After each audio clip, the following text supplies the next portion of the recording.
Hello gentlemen, I have got a new tech to show you, as well as a budget int stacker that uses it, but that is for later on in the video.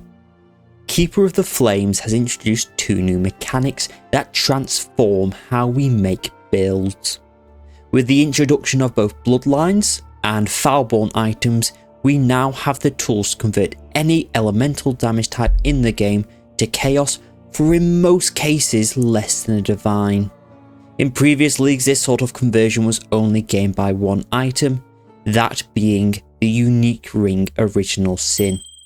There's a few problems with that, such as it taking up the very important ring slot, which can be replaced by endgame stuff such as +1 power charge rings or Nimbus. But another big reason, and quite frankly the biggest reason, that it's hard to run is the fact that it costs a ridiculous price of 1 mirror. Now, why convert your damage to Chaos? There is quite a few reasons to do this. First of all, the big one is Withered. Withered is a debuff that stacks 15 times an enemy and causes them to take 6% increased Chaos damage per stack, totaling to be 90% at 15 stacks. Now what's important about this is the increased damage taken on an enemy acts as its own separate multiplier from added sources of damage such as spell damage or physical damage. So what this means is Withered can be a 1.9 times damage multiplier on many builds using this. Another benefit of Chaos conversion is the fact that enemies have less Chaos resistance than elemental resistance. Bosses in Path of Exile pretty consistently among both T17s and dedicated bosses such as Elder and Maven have 50 fire, cold and lightning, but for Chaos res they only have 30, meaning that converting your damage to Chaos will increase your damage before you even do anything. And finally, some niche benefits of Chaos include it penetrating enemy energy shield, Chaos damage also can't be reflected, and if you have Discipline plus Rune Wrath of Treachery, you will deal 10% more damage if you have this Chaos Mastery located on your screen now. While converting to Chaos damage is amazing, here are some cons. First of all, to get maximum benefits you will need a Source of Wither. The easiest way to get this is through Cluster Jewels and the Overwhelming Malice Notable that gives Unholy Might on crit. Unholy Might converts 100% of your physical damage to Chaos and gives you Wither on hit. Secondly, it does require some investment into the tree. I will show you what that will look like very shortly. Secondly, Chaos damage means you lose elemental ailments you dealt. For fire damage this isn't much of an issue, as unless you're running an Ignite build, the Ignite you will imply with a fire damage is, well, pitiful. Cold damage loses Chill and Freeze, which are nice defensive mechanics, but 1.9 times damage, and lightning damage loses Shock.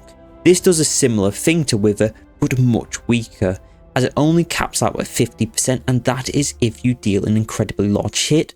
And if you're running, for example, a Wander, you'll do a lot of small hits and your shocks will be between, let's say, 5 to 15, so trading that off for a 90% damage increase is much better. Now, to achieve this conversion for most builds, we firstly need to grab the Lycia Bloodline Ascendancy and associated Ascendancy passive Sinner Saint.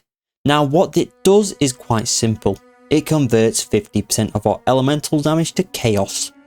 Now this does beg the question, where do we get the rest of the conversion? And that is what I'm going to show you now. The other part of the conversion is using the Foulborn red, green and blue Nightmare Jewels. What it does is cause all res, as well as fire, cold and lightning res, to give you Chaos conversion of the respective element per percentage of each. So if we're able to get 50% resistance of an element, we can convert the rest of our damage to Chaos. Now for the build, I'm going to do a quick showcase later, but what we do on the passive tree to convert the last 50% is over here we've got a little bit of a ladder, that's where the shape is, and we spec into the small int nodes, specifically 8 small int nodes.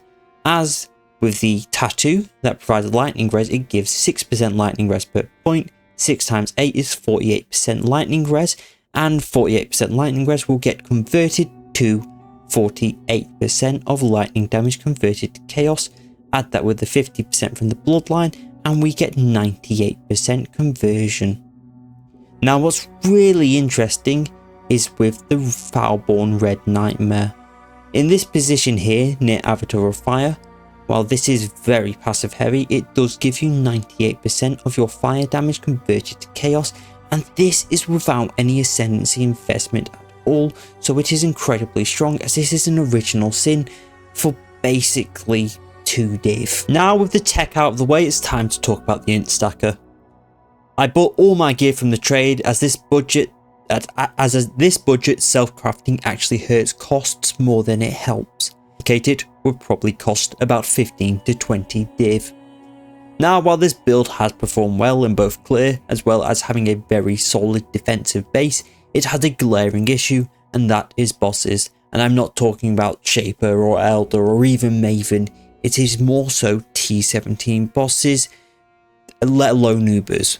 But T17 bosses in particular aren't fun on this build. You can boss with it, but it's gonna take you a while.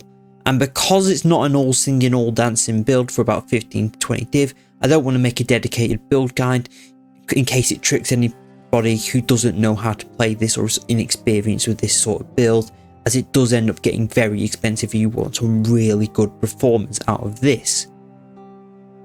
Now I do plan on making 2 more versions of this build, one with a more mid-range budget, and I mean mid-range for an int stacker, so probably about 60 all the way to 150 div max, and also a pre-Mage Blood version and a post-Mage Blood version, so including Mage Blood and all the expensive +1 power charge shields, the really expensive amulet, but not mirror items. Before mirror items, that's what the end of the build is going to be.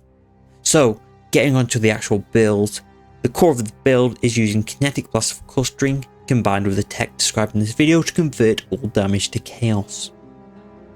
We instack to gain energy shield inherent from int, but more importantly R1s provide spell damage plus flat lightning damage per a threshold of int.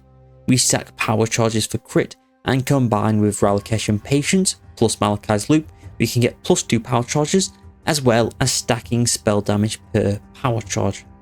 Spell damage is important because Kinetic Blast of Clustering has a line saying 200% of spell damage applies to this skill. As for defense, we have endurance charges from the Jug Ascendancy, and that also gives us stun immunity. Glad gives us block as well as more damage when we're fighting bosses, and we cap the rest of the block through the tree plus an amulet anoint. This covers a basic rundown of the build, but I do plan on doing a much more dedicated and longer video actually explaining it in detail, but for now the POB will tell you all you need. Thanks for watching. Next video will either be a crafting guide for the mid/endgame int stacker, or it will be the actual build video depending on what I have finished first, as I will be editing them simultaneously. I hope you've enjoyed. If you've got any questions, ask below. If you have any requests for what you want from the upcoming build, also ask.